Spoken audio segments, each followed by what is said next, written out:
So today I want to riff a bit on the idea of desireless action. Actionless action, really, is another way of putting the same thing, just like the awakened one, the enlightened one, engages in thoughtless thought, is there but isn't there, is consistently in a stateless state, right? These kinds of paradoxes. But in particular, I'd like to take it from the angle of action. Action, intention, desire, these concepts. Because so many things in the spiritual literature are really pointing to the same sort of set of ideas, right? Just from one angle and then another and then another. I want to start with a concept called Nirvikalpa Samadhi. It's found in many places, including the Yoga Sutras of Patanjali. And it's considered a deep state of meditation. One of the innovations of the great sage Ramana Maharishi, great South Indian sage, is that he took the idea of Nirvikalpa Samadhi, which was considered a sort of closed-eye, sitting meditation state of no perception and no thought, and he prefixed it with the word sahaja, which means natural. And that was the quote-unquote desired state of enlightenment, is a natural Nirvikalpa Samadhi. Now, what is Nirvikalpa Samadhi? Well, Samadhi is sort of a state of absorption, right? Anytime you're absorbed in something, when you're deeply concentrated on something and you become one with it, that's a state of Samadhi. Nirvikalpa is very interesting. Nir means not, and Vikalpa refers to thoughts, but actually a specific set of thoughts, Vikalpas, which are imaginations of things that might happen in the future, or really perhaps even in the past. They're kinds of fantasies or desire-based expressions of what might occur, right, and sort of attachments to them. So Nirvikalpa is actually the absence of that class of thoughts in particular, the class of desire-based or fear-based fantasies.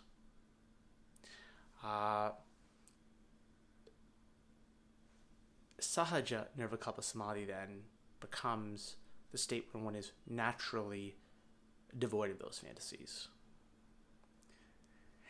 It's always very tricky with these things too, right? Because again, whether thoughts occur or thoughts do not occur, including these class of Nirvikalpas, is itself based on who says thought is occurring or not. That's always the ground paradox of talking about these situations. This is where the Zen Paradox of if a tree falls in the forest, does it make a sound? And no one hears it, doesn't make a sound, comes from, is that idea of if a thought occurs, but no one's there to say that it occurred, did it occur? So keep that in mind always. When I'm speaking of Nirvikalpa Samadhi, it too is subject to the same set of paradoxes. Paradoxes that are really not paradoxes, they're paradoxes in language.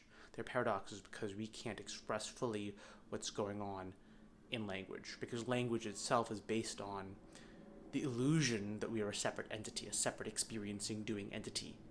It's based on that illusion and therefore can't really express the actual truth, which is that such an entity is a misconception. But anyway, back to Nirvikalpa Samadhi, this idea of ridding ourselves or being free of or absent of these desire and fear-based fantasies. If one is in that state, so to say, though that state is precisely devoid of the sense of being a one, an individual, a separate entity, then the actions that result, quote-unquote, in that state, if they can be said to be actions at all, are certainly not desire-based actions. They're actions that proceed out of desirelessness. And in fact, of course, ultimately, all actions proceed out of this. God is creating, is manifesting, is changing the world out of just this desirelessness. Because God, being complete, doesn't require anything. So God's actions proceed out of desirelessness. Desirelessness. So keep this in mind, this idea of Nirvikalpa Samadhi, Sahaja Nirvikalpa Samadhi, right? And let's tackle it from a few other angles, right? To see what it's really pointing to, right? That when one is devoid of desire-based fantasies, what does that mean for action?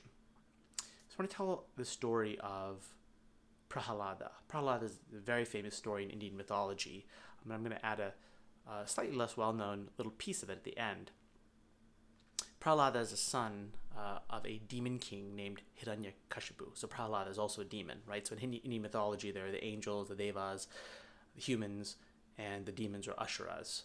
And so one of the Ashura kings is named Hiranyakashipu, and in Indian mythology, you have this idea of what are called boons. So you pray long enough, and you can be granted wishes. Pray or meditate. You do what's called tapas, penance, long enough. The only wish to which you cannot get, an answer, no matter how long you do meditation, is for immortality.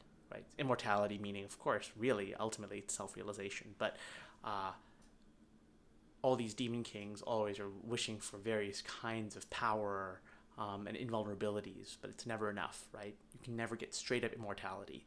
So Hiranyakashipu, this very arrogant demon king, gets a boon to be invulnerable, let's say, cannot be killed by, there's a whole set of conditions, like from anyone born from a womb, neither during the day nor the night, neither inside nor outside, and not on land or in the air or in the sea, right? So, it's an enormous set of conditions about objects and places that can't kill him. And so it becomes immensely powerful because the angels, the devas, are not able to actually hurt him.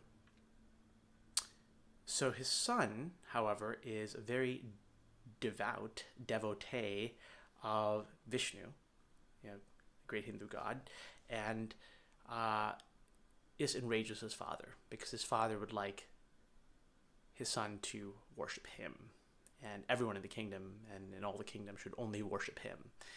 And so he's terrorizing his son, one day, and he says something like, where is your god Vishnu? Is he here? And he knocks on the wall, and then he knocks on the floor, and finally he says in an enraged way, is he here in this pillar? And he hits the pillar, and out of the pillar comes one of the 10 incarnations of Vishnu, Narasimha. Now Narasimha has the bottom half of man and the top half of a lion. So the pillar splits, and out comes Narasimha, and he grabs the king, and he takes him to the threshold of the palace, between the inside and the outside of it. And he puts the king on his knee and disembowels him. It's pretty gory, pretty gruesome. And then wears his intestines as a necklace. Now, that satisfies all the conditions under which Hiranyakashipu couldn't be killed, right? Because Narasimha was not born from womb. He came out of a pillar. Was neither the man or beast, but it's half and half. Took him to the threshold between inside and outside. Oh, and by the way, Hiranyakashipu couldn't be killed either during the daytime or the nighttime. So this happened at the stroke of twilight, which is exactly in between. And, he was not either killed on the land, nor in the air, nor in the sea, because he was killed on the knee of Narasimha.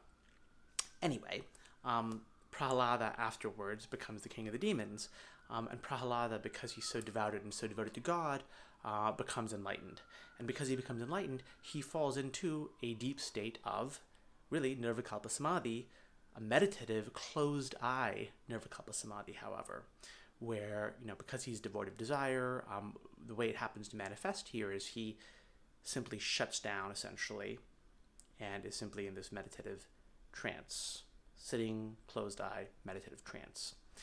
And because he's the king of the demons, when he falls into this trance, his people, all the other demons, fall into a trance as well. They fall into peace. So his mind is peaceful, the king's mind is peaceful, the people's mind is peaceful. That's the idea.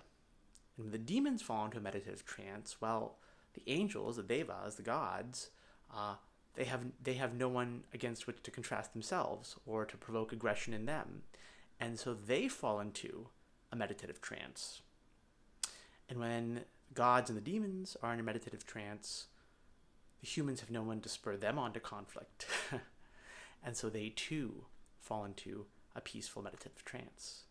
And the problem is, at this point, the entire universe now grinds to a halt because everybody is in a sitting down, closed-eyed meditative trance. And Vishnu says, well, it's not time for the universe to be ended yet. So this can't go on. So what he does is he approaches Prahalada and he wakes him up. And he says, you've got to continue doing various kingly things because the universe has to go on. But your inner state will nevertheless be a peaceful inner state. You will do actions as if you were half asleep. So this little piece of it comes from the Yoga Vashishta, which is an incredibly beautiful scripture, an incredibly wonderful resource for spiritual seekers. But this idea of doing things half asleep. So Prahlada appears to outsiders to be doing the normal kingly things from that point on, right? Maybe things to ensure the prosperity of his kingdom and things to ensure his own wealth and protection, whatnot, right? So these appear to be desire-based actions. But they only appear to be that from the standpoint of the outsider. Prahalada's inside experience is he's doing this while half asleep. He is in a state of, so to say, sahaja nirvikalpa samadhi, a naturally fantasy-free state, so to say. And one results when in this state in a set of, so to say, half-asleep kinds of actions. I'll bring in this idea as well of, which many people have experienced in their life at some point or another, idea of flow, right? So a lot of performers and athletes and people who are skilled in various things, right? At certain points in time, they might be able to perform at their highest levels of ability, but effortlessly. And it feels like they're kind of almost out of their body. Time speeds up or slows down. It has kind of weird time effects.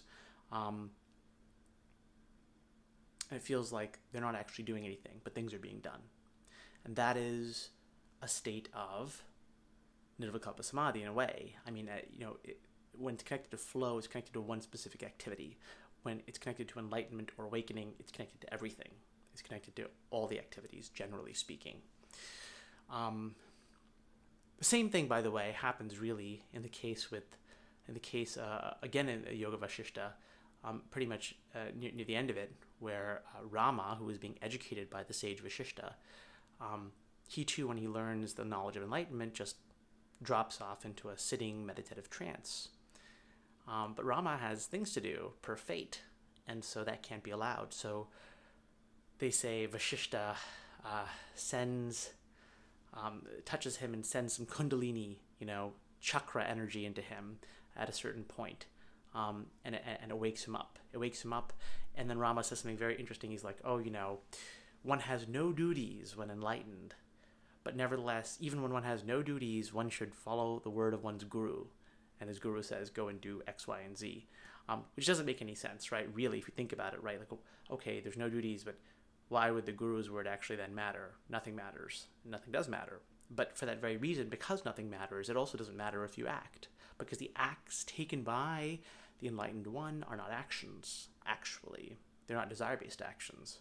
I mean, ultimately, there are no desire-based actions.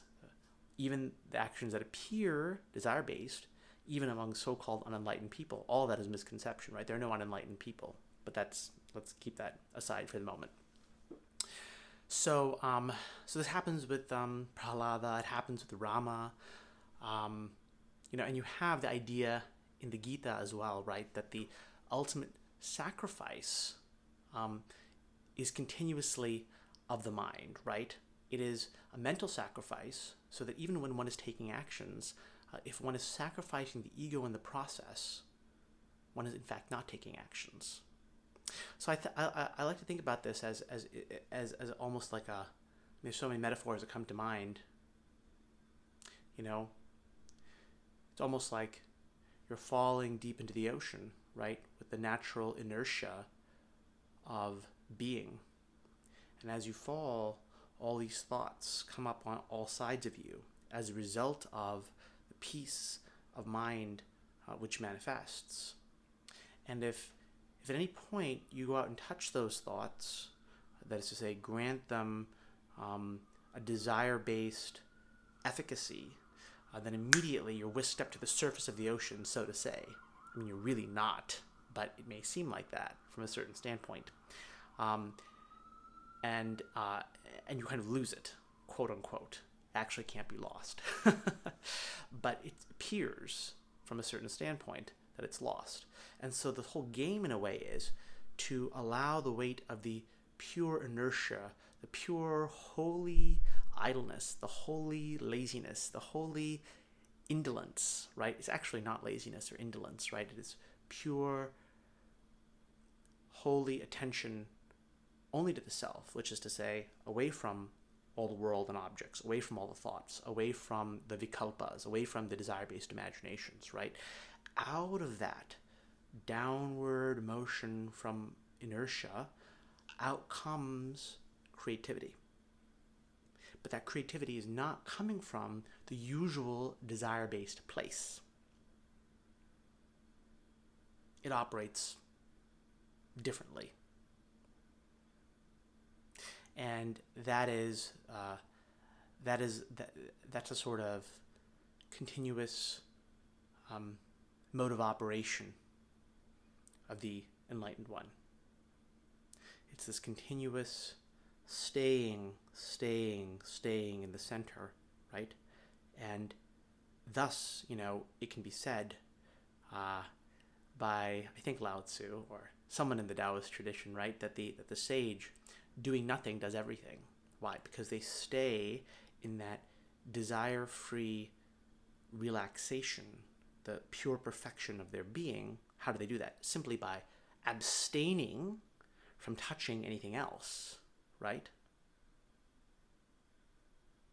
The moment they attempt to touch, the moment they attempt to even reflect, right? Oh, I'm in a state of peace. Let me see what this state of peace is. Let me attempt to enjoy the state of peace. If you attempt to enjoy the state of peace as an object, boom, it's gone. So that's a few interesting observations about desire-based action and the state of desirelessness and what that really means, which is to say that one abstains from those kinds of fantasies and acts in the world in a half-asleep state, which could be judged by other people as being desire-based, right? Because from their standpoint, that's all they can understand, right? But the reality of it is somewhat different. And it's a mysterious source of action, right? That in the place of pure, effortless stillness, true creativity can arise. True, enigmatic, mysterious creativity that arises for its own sake.